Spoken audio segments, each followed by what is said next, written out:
You led her through quite a bit today. You won't be able to. I mean, she struggled with to what degree of certainty she held an opinion. She struggled to what she viewed. She didn't write a report. I have to consider all of these things too, as the gatekeeper, as to whether she can actually assist the jury. Hello, legal-minded friends. That was the judge in the Karen Reid trial. And by the end of this video, you will be able to render an opinion on if this judge's hypocrisy has been revealed.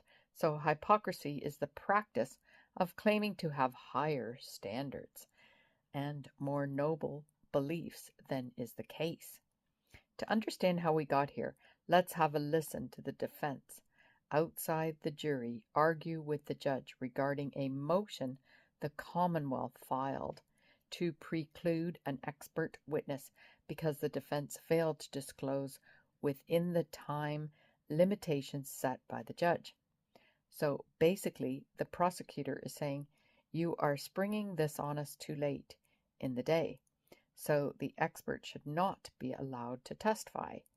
And the defense is saying, hey, wait a minute, the prosecutor had a witness that made statements that the defense needs to rebut.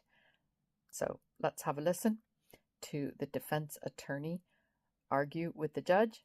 It is going to be fiery, so hold on to your seats. The Commonwealth is requesting that her testimony in its entirety be excluded from this trial. Jackson? Your Honor, exclusion is the highest form of punishment. It's the highest form of sanction that the court has available to it. Just to put a fine point on it, it is a dire remedy. And I know the court has mentioned 2 or 3 times, I'm finding a violation of Rule 14. That sounds as if the court is suggesting or has inferred that we did something wrong. We didn't do anything wrong. As the court learned, I didn't reach out to her. She reached out and said, hey, look, I've got some experience with this. I asked you that the other day, though, and I was told that you reached out to her through an intermediary. I wasn't told she reached out to you through an intermediary. I don't know that there's a difference. I mean, What I was trying to get at is this somebody who read about this case and said, you know, I want to be part of that. That's what I was trying to get at. I think it was pretty clear, Mr. Jackson. Go ahead, continue with your argument. okay, I did not misrepresent anything to the court. I didn't say that. I take offense at the court's tone. Yes, you did say that. You just said that. You said, I just heard the testimony, and it's not what I said the other day. I know a person in Los Angeles DA's office. I received a text message from that person saying there's someone who reached out to me who said I might be able to elucidate on this controversy concerning the dog bites. I then reached out to her. So when you asked me who reached out to whom, I reached out to her through an intermediary, my friend in the DA's office back in Los Angeles County. So maybe it wasn't clear what I was looking for. I think it was clear. But go ahead, continue with your argument on this. My point is, Rule 14 requires a sanction if, in fact, the attorney has done something wrong. In other words, it connotes the idea that we're doing something by actively hiding evidence or holding back evidence or not providing evidence that you know you're going to use at some point in an effort to take a tactical advantage. And the sanction for that is exclusion. I've never met this woman. First time I laid eyes on her was during the process after she flew out here to engage this voir dire process. She indicated I could potentially provide some information about this controversy concerning dog bites. I then sent her materials. I talked to her. I sent her materials. I found her to be incredibly credible. I found her to be experienced. And I found her to be knowledgeable in this very specific area, which is rare. There's not that many people who have published, doctors who have published in the area of dog bites specifically. So I thought it makes sense for me to reach out to her and talk to her, which is exactly what we did. And within a couple of days, literally, you could almost count it by the hours of me receiving her information, we then had a discussion amongst ourselves. Is this somebody that we want to then present on the defense side, on the defense case, and we turned the information over to Mr. Lally. I understand that it was well into the trial, but that's not a fault of ours, and I don't think the sanction of exclusion is necessary or appropriate to punish Ms. Reid from having an experienced witness testify in rebuttal to ultimately what Dr. Scortibello and the Commonwealth is going to present in their case in chief. That's what she's going to do. She's going to present contrary evidence or an alternative theory of where those injuries came from to a person. Everybody on the Commonwealth side who can elucidate about this has said those injuries come from a tail light, including Mr. Paul yesterday. We have contrary evidence, and Ms. Reid should be entitled to present that evidence, even though it came late. It didn't come late by any fault of ours, and I don't believe that the Commonwealth has made out a prejudice that they can't overcome. It's late. Obviously, Mr. Lally is a skilled lawyer. There's nothing to say that he can't or hasn't been able to prepare for the cross-examination or for an examination in front of the jury, and I just don't think exclusion is appropriate. All right, so the second part of this argument, and I'll start with the Commonwealth first. So in your motion to exclude, you also raise Daubert-type concerns. Oh boy, the Commonwealth has a Daubert standard concern. My understanding is that the Daubert standard, in a nutshell, requires the expert is credentialed and is able to give an opinion from their field of expertise that has been peer-reviewed. The judge clearly expressed her opinion, which I played for you. Let's listen to the defense ask for Dr. Marie Russell's opinion.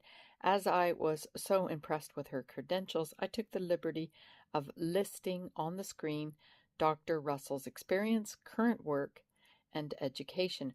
As when the defense went through her credentials, it took several minutes, believe me, and she has indeed been peer-reviewed. Have you qualified as an expert in other courts in forensic pathology and wounds? Yes. Has that been in both state and federal court? Yes. Doctor, were you asked to review certain materials related to this case? Yes. And that was in furtherance of coming to, if you could, come to an opinion or a conclusion about injuries to the victim in this case, a person by the name of John O'Keefe. Yes.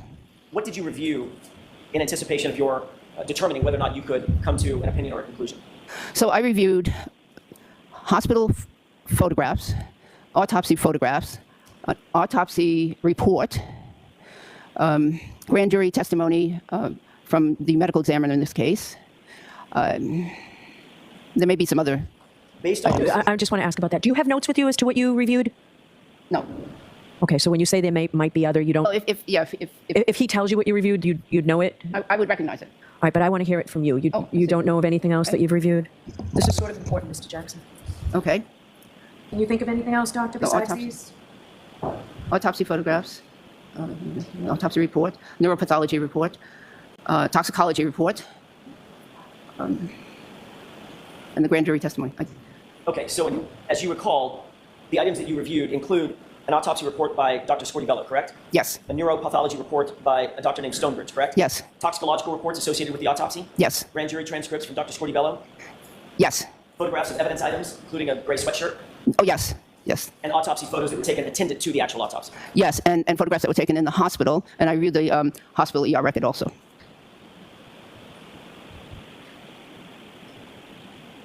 So in addition to what you just listed, there's also hospital photos separate and apart from the autopsy photos, is that correct? Yes. And those hospital photos show the injuries to Mr. O'Keefe's arm, is that right? Yes. And you also reviewed emergency room records that are attendant to his initial acceptance into the emergency room on January 29th, 2022, correct? That's correct. Based on your review of all of those materials, were you able to confidently come to any conclusions or opinions about the nature of the injuries suffered by John O'Keefe, specifically as they relate to John O'Keefe's right arm? Yes. What is your opinion and conclusion concerning those injuries? Those injuries appear to be consistent with an animal attack. Can you be more specific in terms of the type of animal, or are you relegated to simply an animal attack? Well, they are consistent with a large dog attack. There's a combination of both what I consider bite wounds and scratch wounds on the arm. There were also some puncture wounds in that shirt. And on, So, I'm sorry, puncture wounds in the shirt? Puncture holes in the shirt. and on what do you base the opinion that the injuries are consistent with dog bite or scratch marks? Well, the patterns. There are several patterns of parallel wounds that appear to be superficial scratches that could have been caused by nails or could have been caused by teeth. There are different angles on the arm and different locations on the arm, and but they're generally oriented in a specific direction. And there's also an area, the distal forearm, which is close to the wrist, which shows what I believe is an arch area of teeth marks. And what's the significance of the arch area? Well, so the arch would be the front area of the jaw of the animal, or the dog in this case, where the teeth tend to be close together and curved. There's a curved pattern to the configuration of the teeth. I'm going to have just a moment, Your Honor. Yes.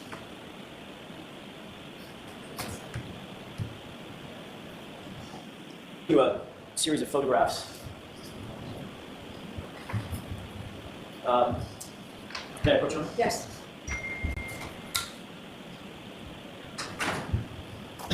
First, can you describe whether or not you recognize what's depicted in that photograph? Have you seen that photograph before?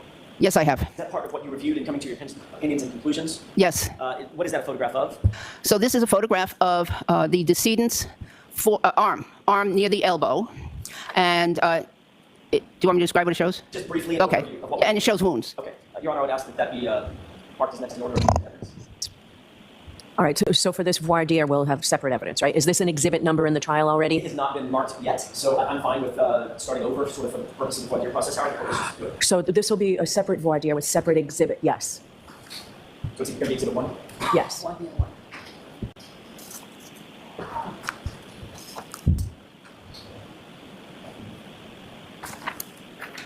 Your Honor, I want to move this along. This has been marked, but I think... Hold on. Okay. I'm so sorry. No, go ahead.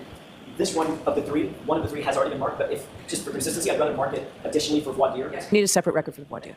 May I approach? Yes. This one's already been marked, but I'll remark it. And if you'd tell me the exhibit numbers that they are. So you're putting these in now? There's no objection, Mr. Lally?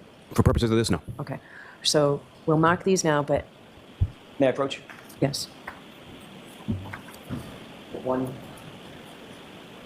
with the label 2858 on the bottom has previously been marked in the trial. I would ask that this be marked as the next in order for the voir dire. But what I want is the exhibit number at the trial. I'll get that for you. D. Okay?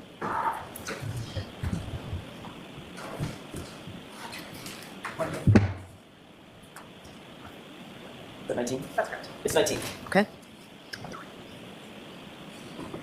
And is the third one also in evidence, you said? 2 of the 3 have not been marked. As soon as that court report is ready. She's ready.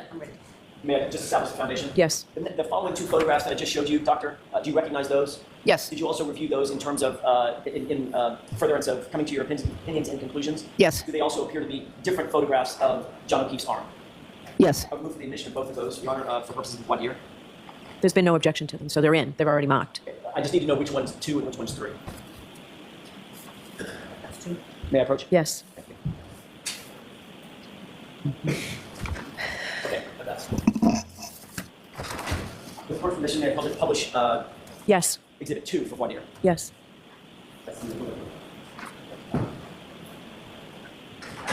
Is this a photograph of the of John O'Keefe's arm? Yes. Is this one of the several photographs that you reviewed in coming to your opinions and conclusions? Yes. I want to ask you a couple of questions about this. There should be a laser pointer on the desk. Okay. Can you explain for the jurors what it is about the injuries that assisted you in coming to your opinion and conclusion that this is from an animal attack? Okay, there's several patterns here. So, for instance, let's look here right near the elbow, the exterior part of the elbow.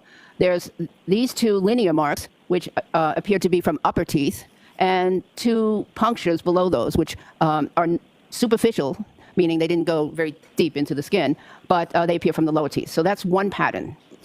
There's another pattern close to the shoulder, which shows parallel marks, these 2, and maybe a third one in the middle, parallel marks that are oriented at a certain angle, and these are superficial wounds, which are consistent with teeth marks. They also could be possibly consistent with nail marks, but With what? nails from Claws. claws, yes. All We have some more here, similar from obviously different teeth involved or different claws, and then down here, closer to the wrist, we have an unusual pattern of at least 4 striations, the way I see it, at least 4 striations that I believe are caused from the teeth towards the front of the mouth, near the arch. It appears that there's an arch pattern here. So, in a dog attack or in an animal attack, in your experience, let me take this one down. Let's cover the ground on the 3 exhibits that we've already marked. Can we take a look at Exhibit 1?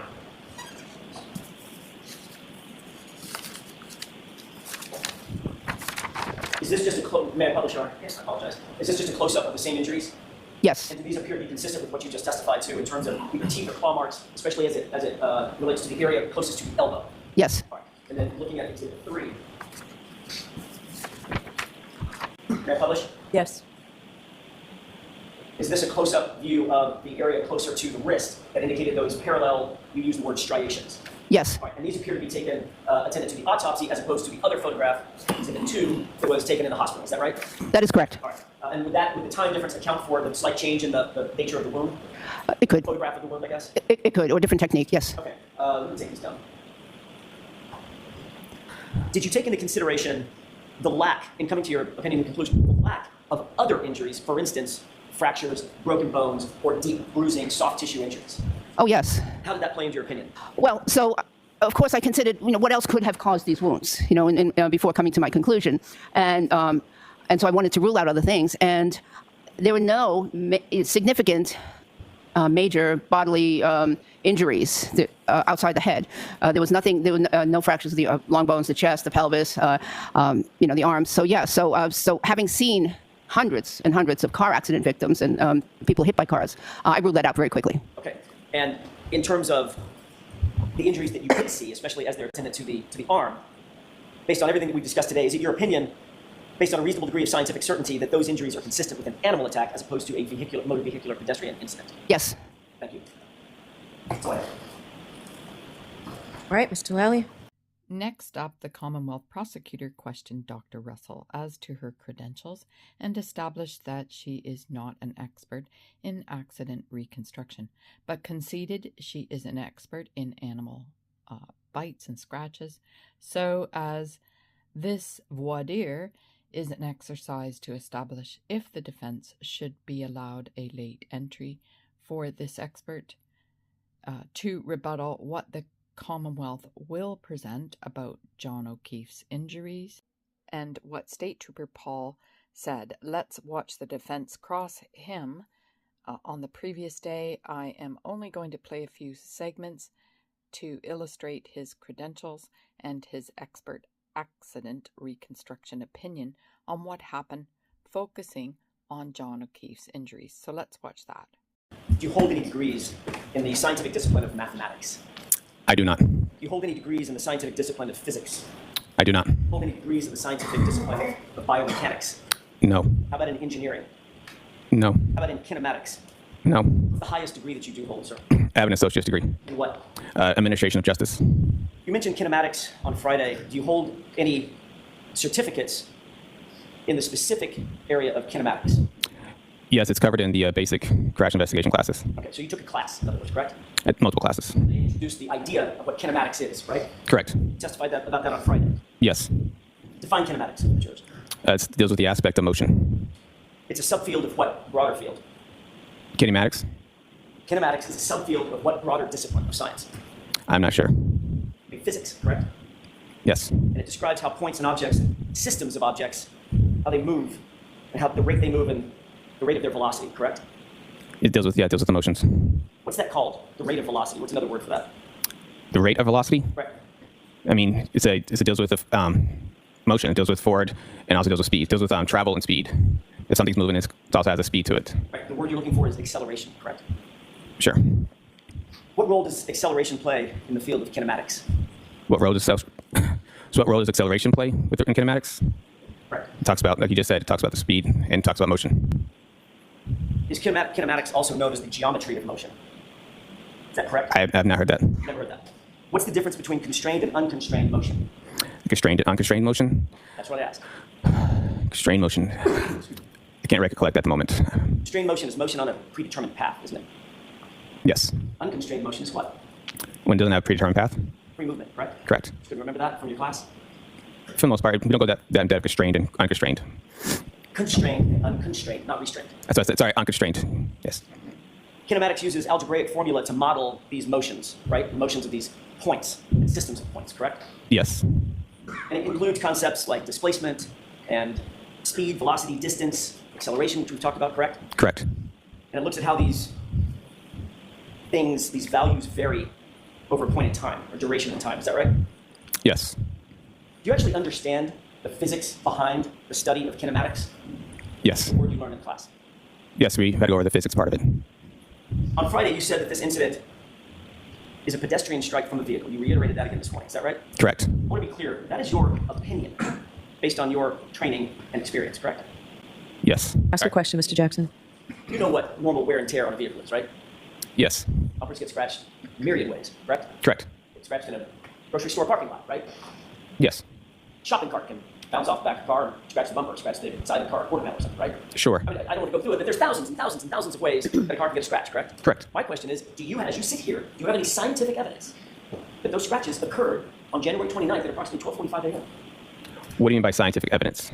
Well, do you have any evidence whatsoever that you can point to that those scratches occurred on that date and at that time, rather than any other time in the history of that vehicle?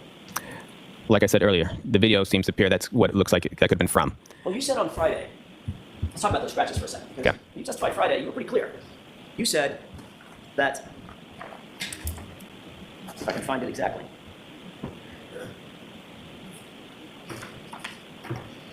Quote, the dent and scratches for his hand could be, those are consistent with striking the Lexus. You remember saying that? Yes, on the tailgate. Okay, so the dent and scratches you talked about on Friday, you said were from his hand. Yes, hand in the glass cup. Okay. Then are those the same scratches you're talking about in terms of the bumper? No. So, What are you talking about the scratch inside the bumper that we talked about? correct. Okay, That's what I'm no. talking about. Okay. Is there any way to scientifically date a scratch? No. If you go out in the parking lot right now, even as an accident reconstructionist, you walk out in the parking lot right now and look at a Toyota Camry sitting there. It's got a scratch on it. There's no analysis that you can engage in to date that scratch, could you? Objection. So you can ask it differently, Mr. Jackson. Is there any way that you could, in general, look at a scratch and say, that scratch is from such and such date? Objection. I'll allow Nothing it. more. I'll allow it.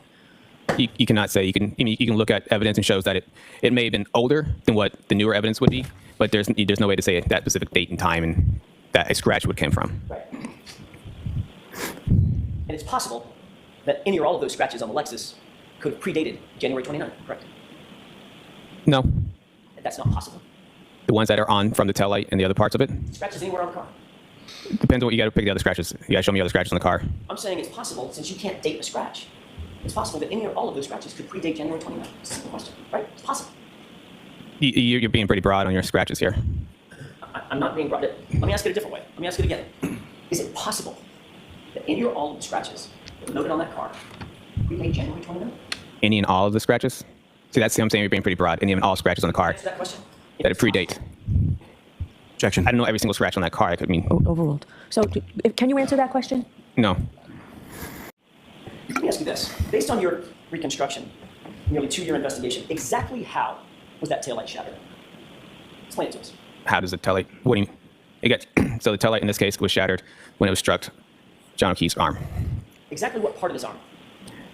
Based on what I saw for his injuries, was from the upper part of his arm down. Was his arm out? When it just struck the arm on a hinge? Was it in front of him? You did the reconstruction? It looked, Here's exactly how his body was positioned when he was struck by that. so it looks like his arm is more kind of like this. If I can try to get that.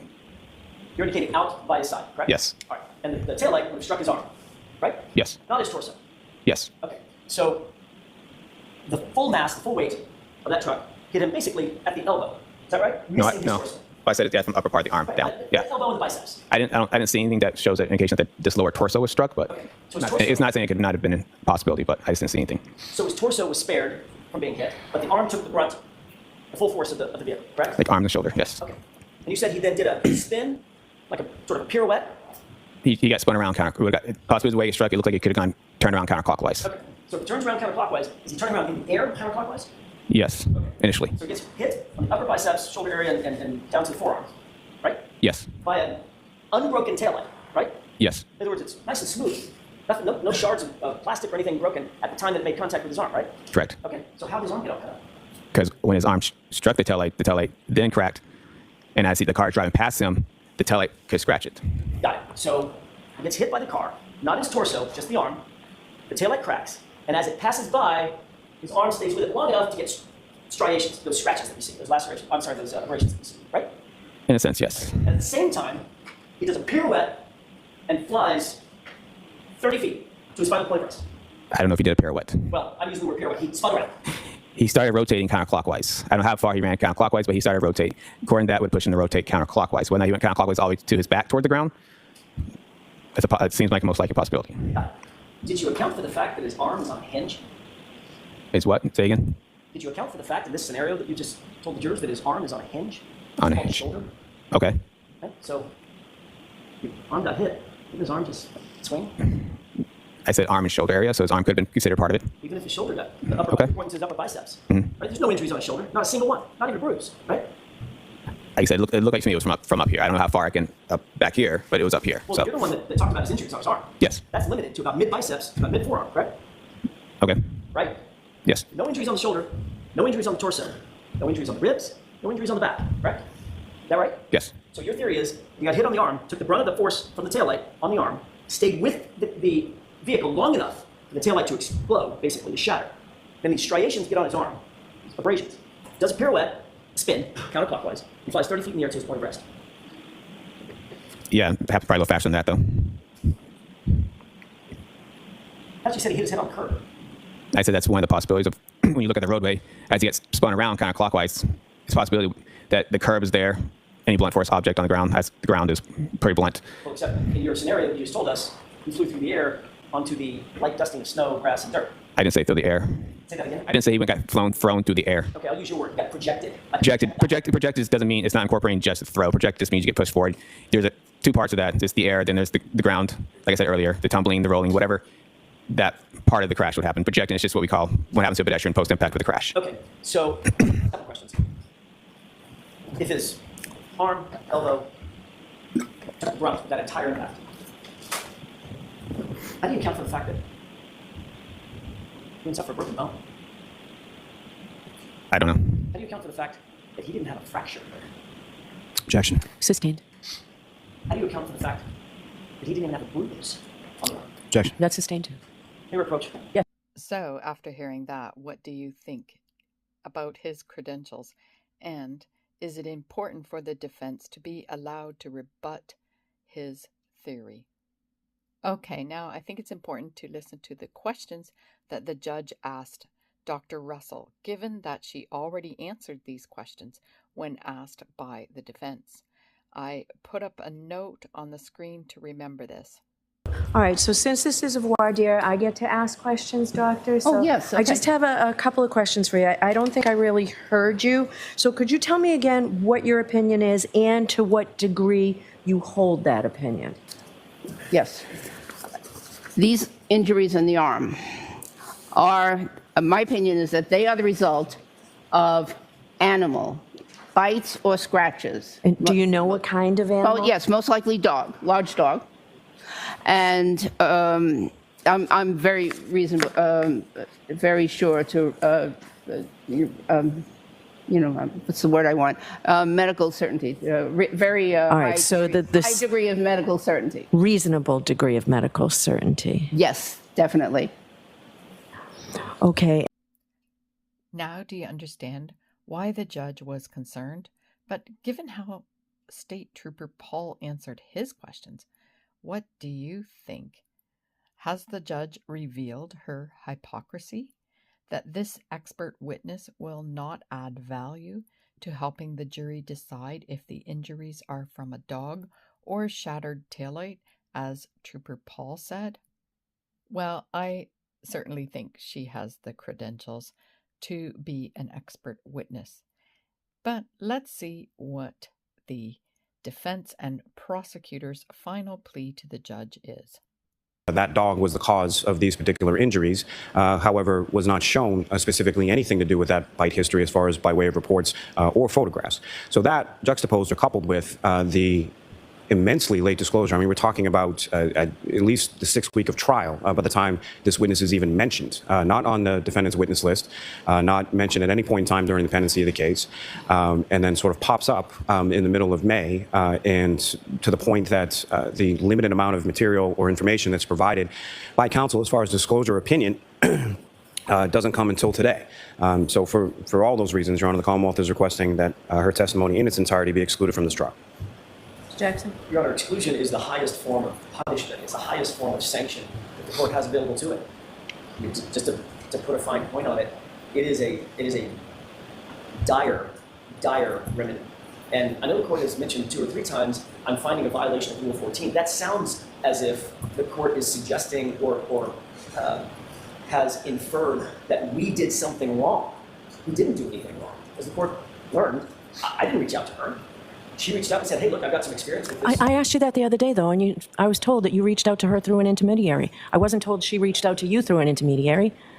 I don't know that there's a difference. I mean, What I was trying to get at, is this somebody who read about this case and said, you know, I want to be part of that? That's what I was trying to get at. I think it was pretty clear, Mr. Jackson. Go ahead, continue with your argument. okay, I did not misrepresent anything to the court. I didn't say that. I take offense at the court's tone that you're saying, yes, you did say that. You just said that. You said, Okay. I just heard the testimony, and it's not what I said the other day. I know a person in Los Angeles DA's office. I received a text message from that person saying there's someone who reached out to me who said I might be able to elucidate on this controversy concerning the dog bites. I then reached out to her. So when you asked me who reached out to whom, I reached out to her through an intermediary, my friend in the DA's office back in Los Angeles County. I was Mrs. So maybe it wasn't clear what I was looking for. I think it was clear. But go ahead, continue with your argument on this. My point is, Rule 14 requires a sanction if, in fact, the attorney has done something wrong. In other words, it connotes the idea that we're doing something by actively hiding evidence or holding back evidence or not providing evidence that you know you're going to use at some point in an effort to take a tactical advantage. And the sanction for that is exclusion.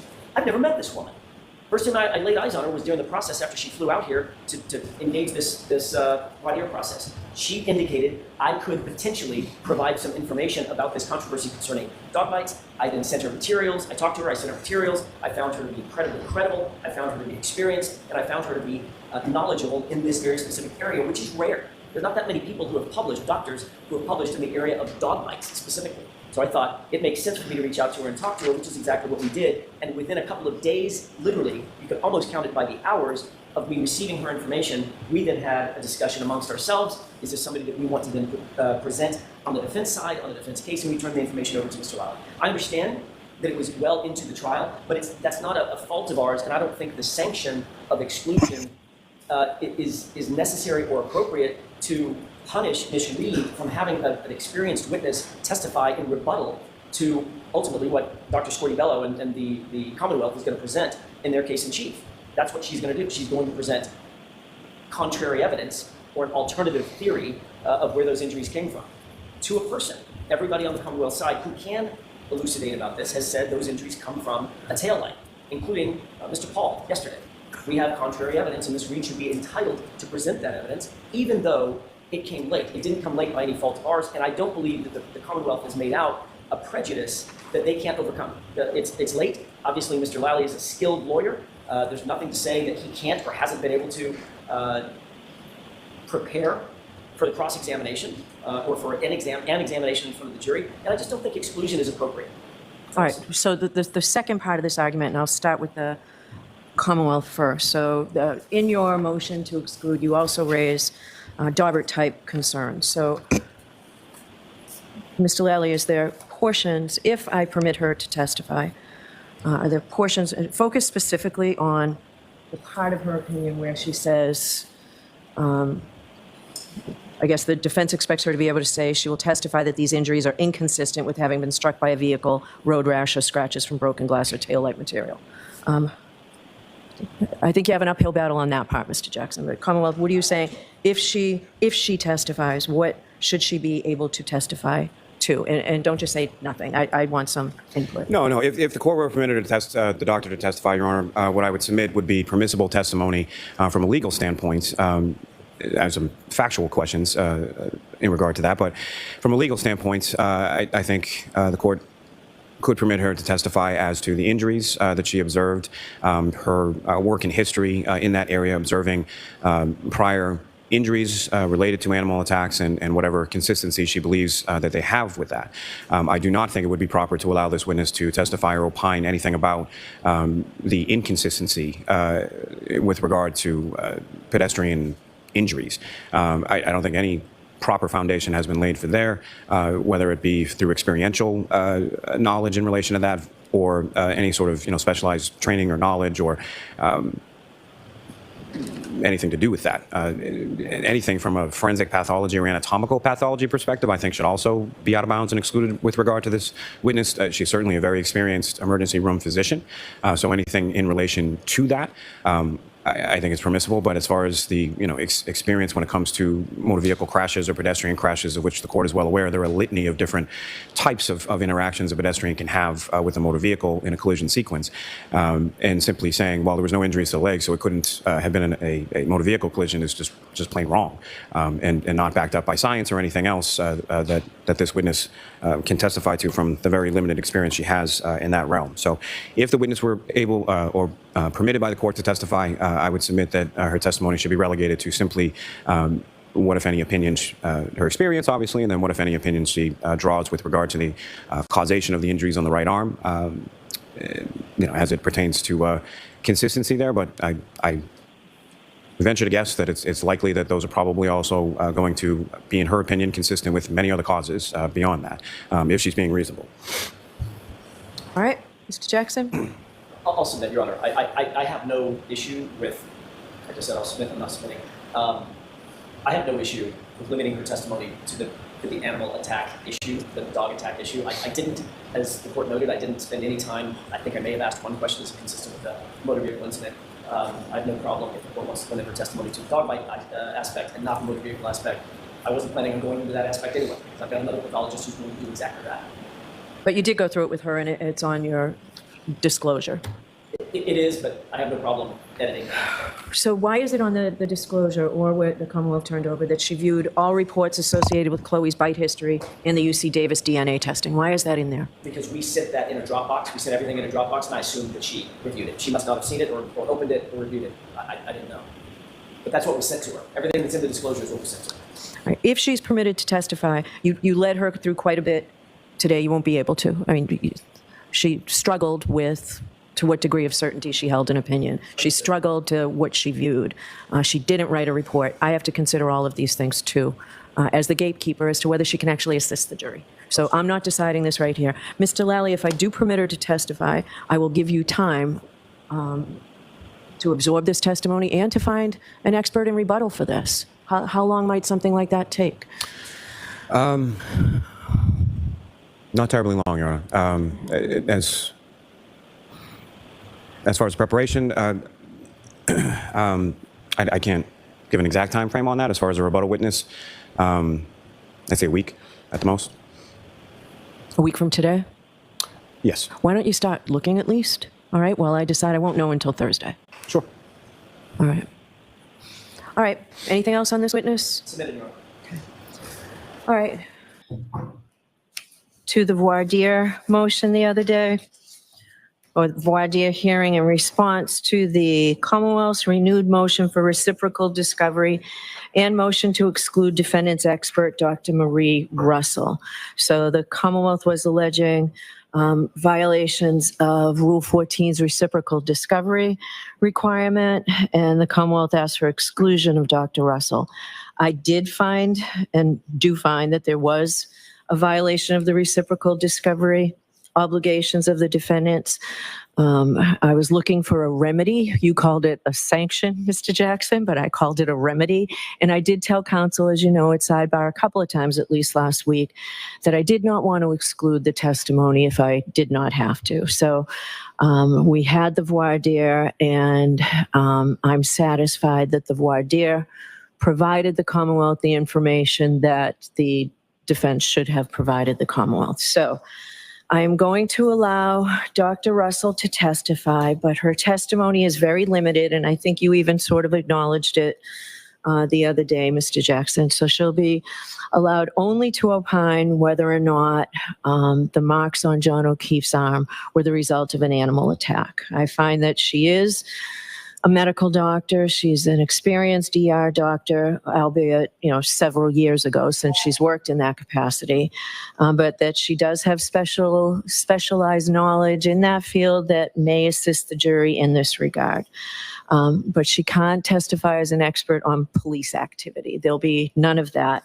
And she will not be able to testify as to what the injuries are inconsistent with. She cannot testify that they're inconsistent with having been struck by a vehicle, road rash, scratches from broken glass or taillight matter, or anything else. So that's beyond the scope of which she can testify. By leaving a comment, you may help someone else that will read your comment. And of course, I love to read all comments as they are valued, and together we can be more informed, and this information may help you or someone you know. In the meantime, on this channel you'll find a variety of playlists to suit every curiosity about the justice system, and we provide you with a visual to information and the process. Going through a legal worry is devastating, and the Who Knew and Why Me playlists are designed to help you or someone you know. So please like this video if you like this kind of content. Hit the subscribe button and the notification bell if you want to be notified when I'm going live or upload another video. I'm Karen Cole from Legal Minded Friends. Information is power, meaning if you know something, you can make decisions that are right for you.